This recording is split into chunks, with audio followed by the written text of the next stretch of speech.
కార్యకర్త మరియు నాయకుడైనటువంటి నామాల శ్రీకాంత్ ఆరోగ్యరీత్యా కొద్దిగా ఇబ్బంది పడుతున్నాడని తెలిసి ఇక్కడ తోటి జన సైనికులతో ఈరోజు వారి కుటుంబాన్ని పరామర్శించడానికి ఇక్కడ రావడం జరిగింది. కొన్ని రోజుల క్రితము కిడ్నీకి సంబంధించినటువంటి చికిత్స జరిగింది. ఒక కిడ్నీని కూడా తొలగించడం జరిగింది.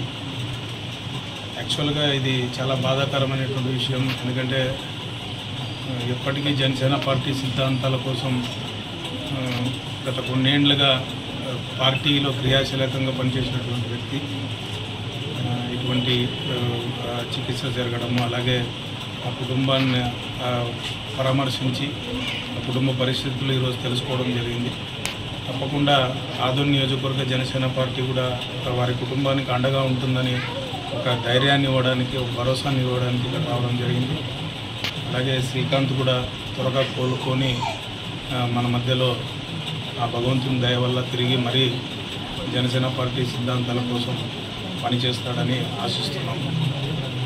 అలాగే కుటుంబానికి కూడా ఎందుకంటే శ్రీకాంత్కి కూడా 2 పిల్లలు. సో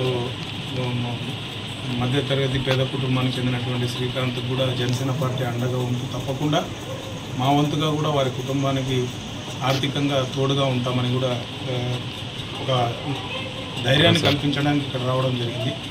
అలాగే శ్రీకాంత్ కుటుంబానికి కూడా జనసేన పార్టీ తరఫున వారి సతీమణికి కూడా ఏదో ఒక ఉద్యోగము, ఏదో ఒకటి ఉపాధి కల్పించే దిశగా మేము ముందుకెళ్తామని కూడా ఈ మీడియా ముఖంగా నేను తెలియజేసుకున్నాను. Thank you.